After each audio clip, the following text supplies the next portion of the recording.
Bonjour à tous, merci beaucoup pour l'invitation.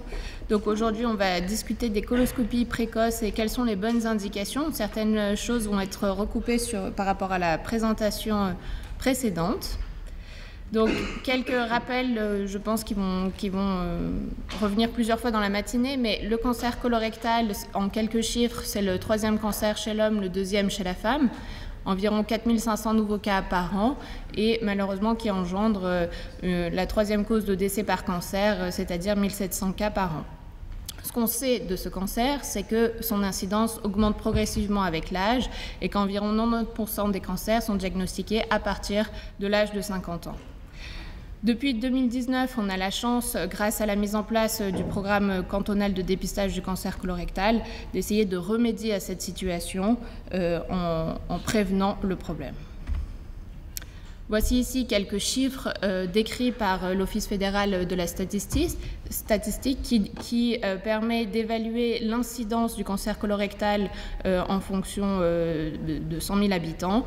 Et ce qu'on voit, c'est qu'effectivement, à partir de la tranche d'âge autour de 50 ans, l'incidence augmente de manière assez importante et avec plutôt une tendance majoritaire chez les hommes. Donc, dans cette situation, 2 questions se posent. C'est finalement quelle population n'est pas concernée par le programme de dépistage cantonal, quand est-ce qu'on doit être d'autant plus vigilant. Et la deuxième chose, c'est doit-on modifier cette tranche d'âge cible? On va le voir avec les nouveaux résultats qui apparaissent. Mais en tout cas, une réflexion se met en place. Donc, quelle population n'est pas concernée? Pour rappel, la population concernée, c'est le patient âgé entre 50 et 69 ans qui est asymptomatique, et j'insiste sur le mot asymptomatique, et qui n'a pas d'antécédent personnel ou familial de cancer colorectal.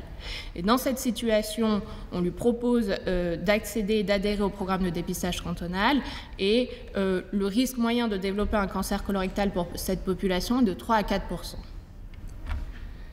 Donc, quand est-ce qu'on passe au dépistage individuel sorti de ce programme de dépistage? C'est premièrement la population qu'on dit à risque élevé. Et dans ces cas-là, on considère que les patients qui ont un antécédent personnel de polype adénomateux ou de cancer colorectal, ou s'il y a des antécédents familiaux, en particulier chez un apparenté du 1er degré ou plusieurs cas dans la famille, survenu à un âge précoce, avant l'âge de 60 ans, ou également si le patient est porteur d'une maladie inflammatoire chronique de l'intestin, à ce moment-là, le risque augmente de développer le cancer colorectal et on est sur des valeurs de 5 à 10%. Donc, comment y remédier? La Société suisse de gastroentérologie a remis à jour ses recommandations pour la surveillance qui vont vous être développées un peu plus tard par le Dr Van Loffen. Mais finalement, en tout cas, la réflexion va porter sur le nombre de polypes, la taille des polypes qui ont été réséqués, leurs caractéristiques, et en fonction, derrière, il y aura une surveillance indiquée de 3, 5 ou 10 ans. Lorsque on entend le mot cancer dans la famille, surtout chez un apparenté du 1er degré ou si le cancer est venu à un âge précoce, à ce moment-là, les recommandations sont plutôt d'avancer l'âge de dépistage par coloscopie de la première coloscopie à partir de l'âge de 40 ans.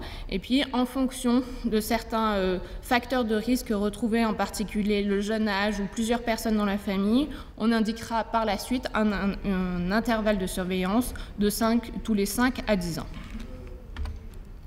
Et puis finalement, pour les patients atteints de maladies inflammatoires chroniques de l'intestin, la société ECHO, qui est la société européenne qui s'occupe des maladies inflammatoires, préconise que les coloscopies de dépistage du cancer colorectal chez ces patients doivent débuter à peu près 8 ans après le début du diagnostic initial. Et ça, c'est important parce qu'il s'agit souvent d'une population jeune et donc du coup, on peut se retrouver à commencer à faire du dépistage au niveau de l'adolescence ou à partir de 20-30 ans, mais en tout cas, il ne faut pas rater le coche. C'est des patients qui, une fois dont le diagnostic a été porté, que la maladie a été équilibrée, il n'est pas toujours facile de les suivre, de les faire adhérer à ce programme de dépistage, mais malheureusement, on sait que le risque augmente chez ces patients.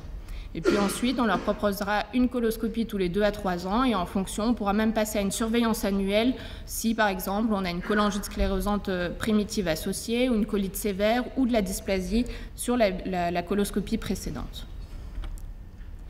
Et puis enfin, on a la population à risque très élevé, qui va aussi également engendrer un dépistage individuel, qui viennent d'être développés par le professeur Chapuis. J'ai mis en particulier la polypose adénomateuse familiale ou le syndrome de Lynch.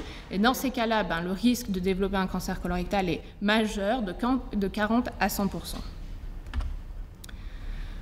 Juste ici, un résumé, je ne vais pas développer, mais ce qu'on peut constater, c'est qu'effectivement, très rapidement, on peut tomber en fonction des syndromes héréditaires à une surveillance annuelle par coloscopie, et c'est difficile parfois de le faire accepter aux patients.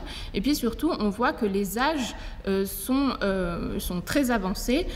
Pour le syndrome de Lynch, à partir de 20 ans, il faut avoir le réflexe de la coloscopie de dépistage, mais chez certains patients, par exemple pour le Peutz-Jeghers syndrome, on voit que ce dépistage il doit être commencé dès l'âge de 8 ans. Et donc, je pense que là, les médecins qui prennent en charge les patients, et attention aux zones de transition, en particulier pédiatrie et adultes, doivent rester vigilants en tout cas indiquer et encourager la réalisation de la coloscopie de dépistage. Évidemment, ce qui sort du contexte, c'est si on a un symptôme. Et là, à ce moment-là, en tant que clinicien, on aura probablement la coloscopie un peu plus facile. En tout cas, il faut qu'elle arrive assez rapidement dans le raisonnement étiologique. Lorsque, par exemple, on a des hématochésies, douleur abdominale, une masse, un antécédent de diverticulite aussi, ou avec le service de chirurgie, on essaie d'être assez vigilant pour que la coloscopie de contrôle soit réalisée dans les semaines qui suivent, parce qu'un train peut en cacher un autre, et puis dans les bilans d'anémie. Je pense que dans notre entourage, ou en tout cas dans notre expérience médicale, on a tous cette expérience de l'hématochésie chez le jeune, et malheureusement, ce ne sont pas des hémorroïdes. Et puis, deuxième question, c'est doit-on modifier cette tranche d'âge ? Pourquoi ce raisonnement ? Parce que ce qu'on sait, c'est qu'entre le moment où on a la muqueuse colique normale, où se développe un adénome, et puis ça se transforme en adénocarcinome, on estime qu'il se passe à peu près une dizaine d'années.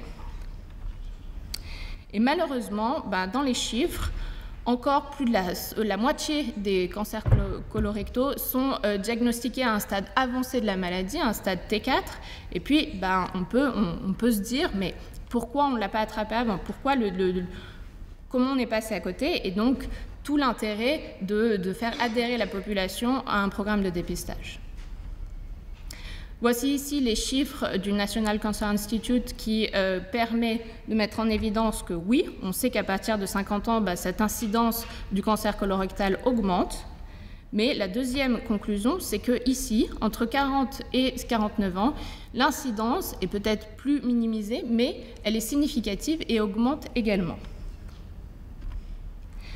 En parallèle, ici, en Europe, a été réalisé un travail qui a permis d'étudier les différents registres d'enregistrement des cancers. Et ce qu'on constate, c'est que malheureusement, on a l'impression que l'incidence du cancer colorectal dans la population de plus de 50 ans se stabilise, voire s'améliore, probablement grâce au programme de dépistage, mais que dans la population des jeunes, malheureusement, cette incidence, même si elle reste unitaire et minime, elle est en augmentation.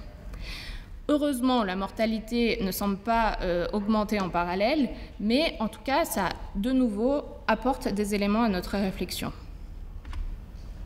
Pourquoi ? Évidemment, je n'ai pas la réponse aujourd'hui, mais il est possible que nos habitudes de vie, l'augmentation de l'obésité, la consommation de toxiques, les habitudes alimentaires et peut-être les perturbateurs endocriniens engendrent et favorisent ce développement. En tout cas, ça reste à prouver.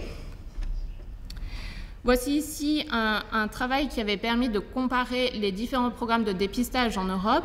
Et puis, ce que je trouve assez intéressant, c'est qu'il y a une assez grande hétérogénéité entre les tranches d'âge choisies, les méthodes, et puis lorsque la date du programme de dépistage a été mis en place. Et je pense que cela est sûrement lié aux habitudes culturelles, aux possibilités médicales, et puis effectivement au coût aussi que cela engendre.